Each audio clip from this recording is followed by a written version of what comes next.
Okay, ito po ang inyong Pinoy Firearms Instructor na gunsmith din naman.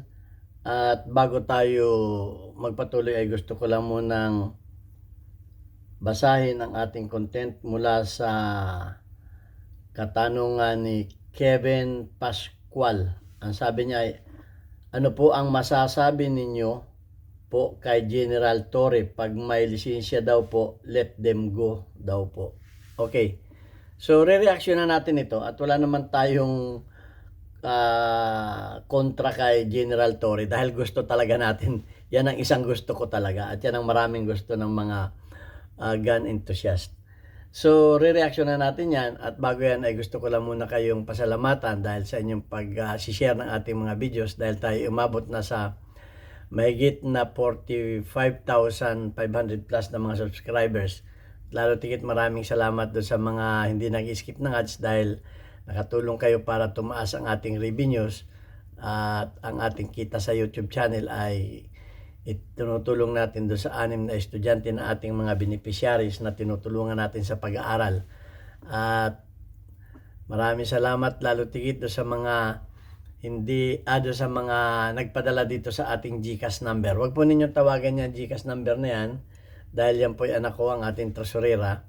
Tawagan po ninyo yan kung may padadala kayo pero wala po kaming ipinagbibili na ano pa man. At siya po ang nagpapaabot ng inyong mga tulong sa ating mga beneficiaries. At lalo pasasalamatan ko yung mga nagpadala dyan, si Aljon Dating at si Jobet Francisco ng Teresa Rizal. So sana marami pa ang gumaya sa inyo para lumaki pa yung ating lumawak yung ating ginagawang pagtulong sa mga bata na anak ng single parent. At lalo tigit pasasalamatan ko si Noli Peace America sa muli niyang pagpapadala sa ating GCash, muli niyang pagpapadala sa ating premier videos. Sir Noli, malaki na po ang naitulong ninyo sa ating mga bata at kami natutuwa po sila na may isang kagaya ninyo na may puso ng pagtulong. Pagpalain ka at ang iyong buong pamilya. Ang Panginoon ang bahalang gumanti sa inyong kabutihan at bigyan kayo ng mabuting kalusugan at maraming pagpapala. Okay, sa katanungan naman punta na tayo sa ating topic ni Kevin Pascual. Anong masasabi ninyo kay General Torre pag may lisensya daw po ang barrel, let them go?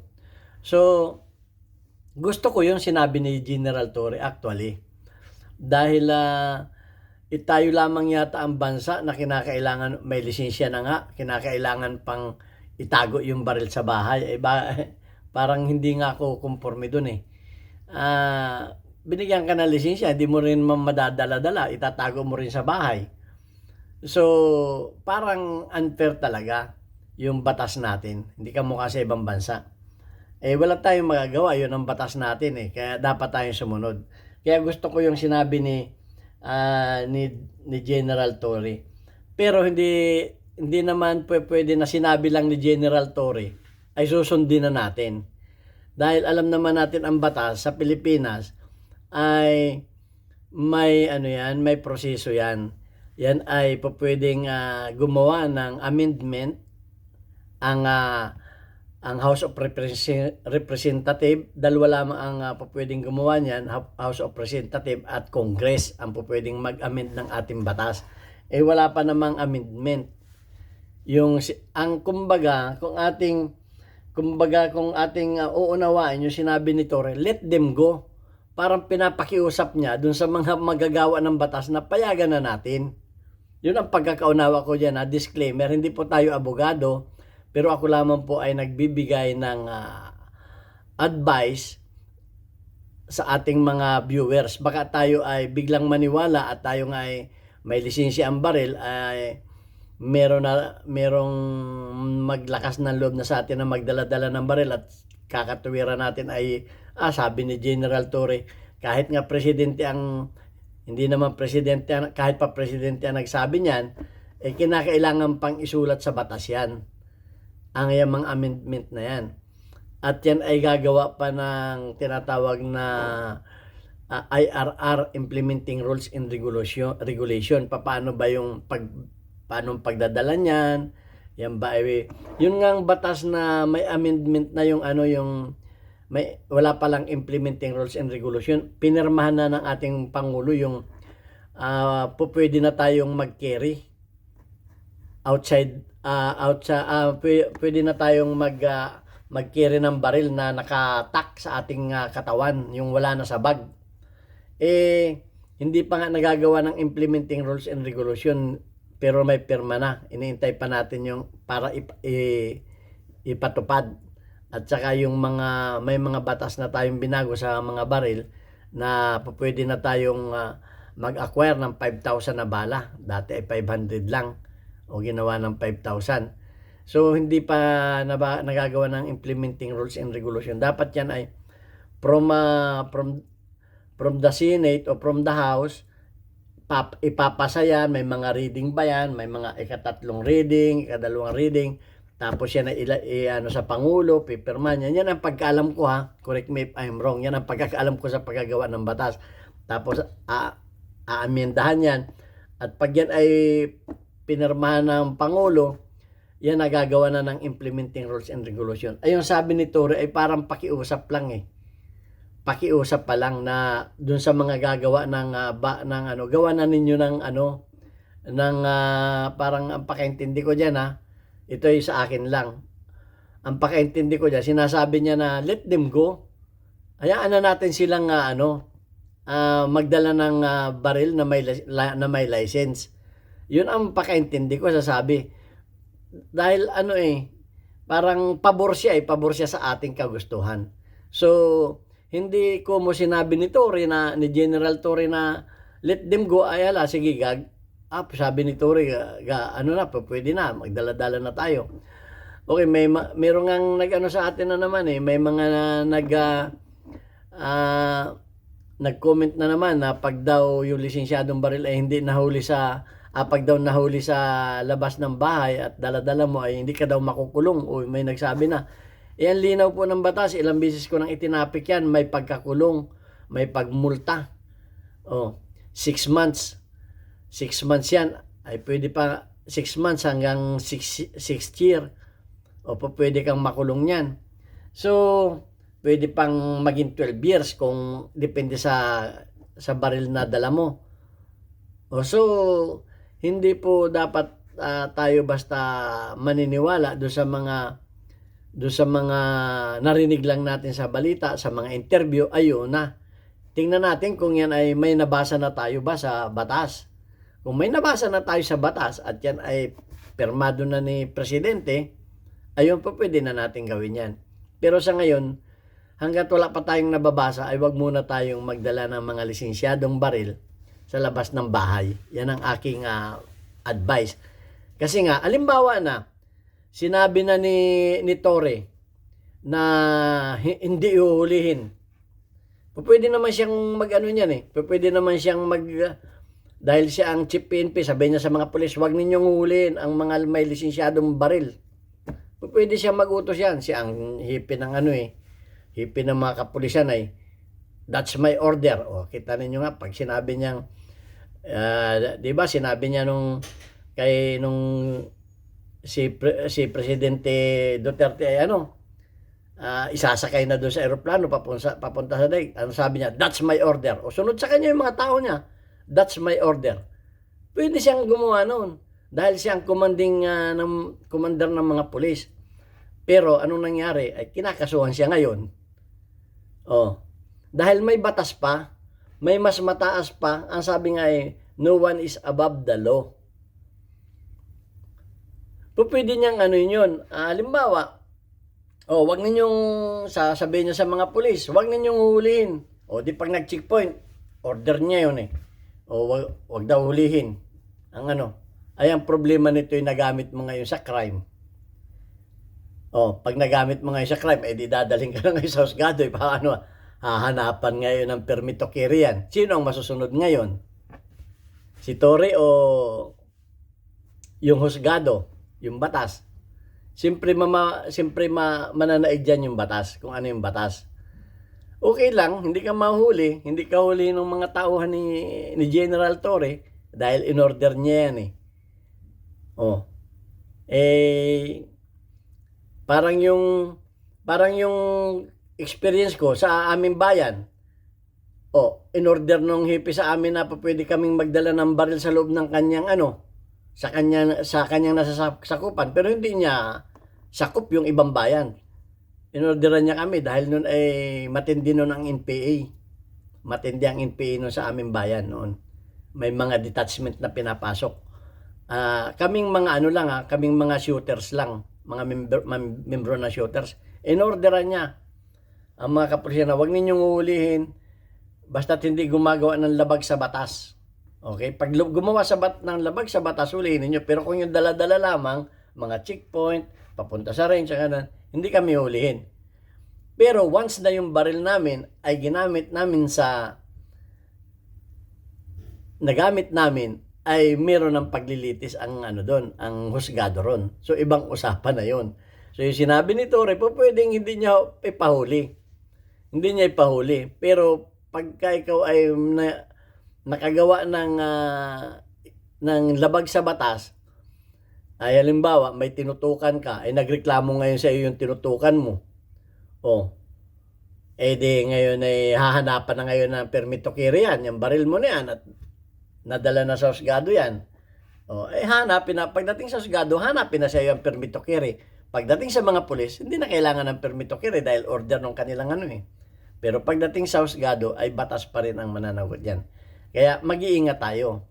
Hindi tayo basta may narinig na ganun, ay pwede na.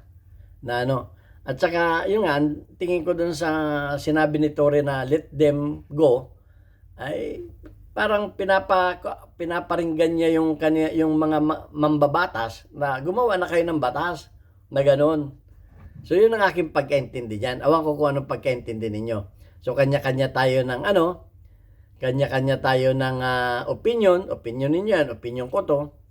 So, hindi pa natin pwedeng dalhin sa ngayon, sa nakikita ko. At ina-advise ko na wag muna kayong magdala ng mga baril na walang lisensya, na walang permit to carry, kahit pa may license, outside residence, hanggat wala pang implementing rules and regulation, wala pang amendment. So maliwanag, yan ang aking pananaw diyan. At inuulit ko, ako ay pabor diyan. Talagang yan ang nararapat talaga. Dahil ang sabi nga ni Torre, yung mga kriminal nga wala nga lisensya nagdadala ng baril tayo, may lisensya tayo, hindi tayo makapagdala ng baril. Tama yun. Ako'y agree dun sa sinabi ni Torre na yun. Wala nga silang license. Pero may nakakapagdala sila ng baril. Samantalang tayo, lisensyado na. Hindi pa natin madala-dala yung baril natin. At kinakailangan pa, may threat pa sa buhay natin. Mag-a-apply ka ng permit to carry. Ikaw ba may threat sa buhay? Anong trabaho mo? Anong trabaho mo? May mga gano'n pa. May mga chichiburichi pa para ka mapumasa sa permit to carry. Napaka higpit talaga ng bata sa atin. Parang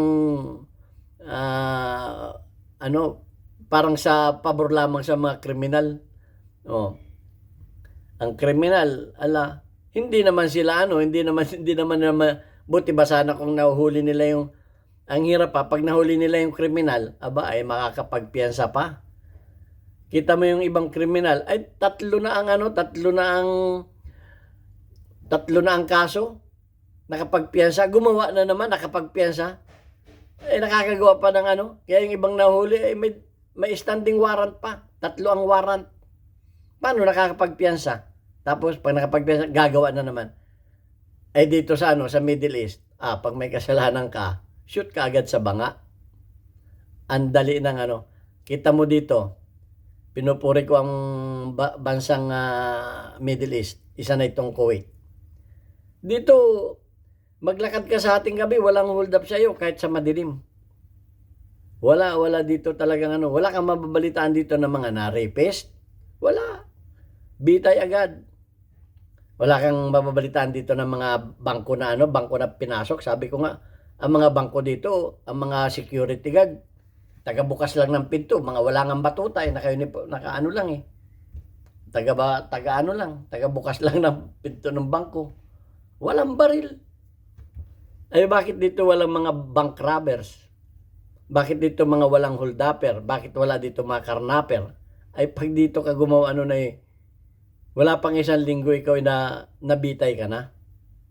Ganyan kahigpit. Basta't yung at saka yung akto na gumawa ka ng tapos na ang buhay mo.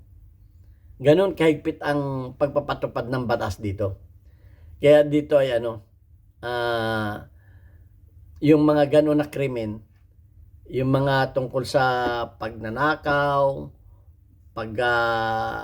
panghuhold-up, walang mga ganong krimen dito. Dahil nga ang batas nila at saka dito walang nagdadala ng baril. Walang sibilyan dito na nagdadala ng baril, pero may mga baril sila. Pumupunta yung mga baril nila, dinadala lamang dito sa range para pumutok. Yung mga nagsasanay lang. Yun ang mga nila dito sa Middle East. Kaya ganun talaga sa atin. Kaya yung sinabi ni Tory na yun, pabor ako doon. Pero wag muna nating gawin dahil wala pang batas. Yun lamang ang sa akin. Wala pang ginagawang batas. Dahil yung no one is above the law.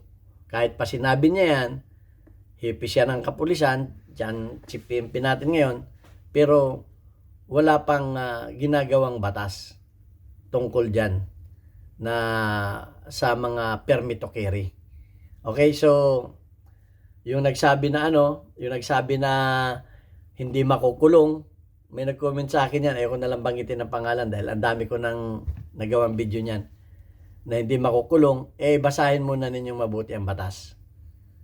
At hindi naman tayo abogado, pero as a firearms instructor, ay ako'y nag-a-advise para hindi tayo malagay sa alanganin. Yun lamang ang sa akin. So ayan, at maraming salamat sa inyo. At titingnan lang natin yung ating mga community spotlight. Weekly highlights of your most engaged audience members including your top commenters. Okay, shout out kay Jurandi Filotero, meron kang 41 engagement. Shout out kay My Geographic, meron kang 19 engagement. Shout out kay Norman Paul, kay Ming 77, meron kang 51 engagement. Shout out kay Domingo Ramos, meron kang 3 engagement. At shout out kay Reynaldo Arsenio, meron kang 71 engagement. Okay, mag-share lang, mag-like at mag-comment sa ating mga videos para mapasama kayo sa ating community spotlight. Okay, shout out sa mga kababayan ko sa Pinamalayan Oriental Mindoro. Bisitahin po ninyo yung aming bagong Papa Burger sa dati kong machine shop, Alvarez Street, Pinamalayan Oriental Mindoro. Sa halagang 40 pesos, mapapaburger kayo sa sarap at buy one take one. Maraming salamat po.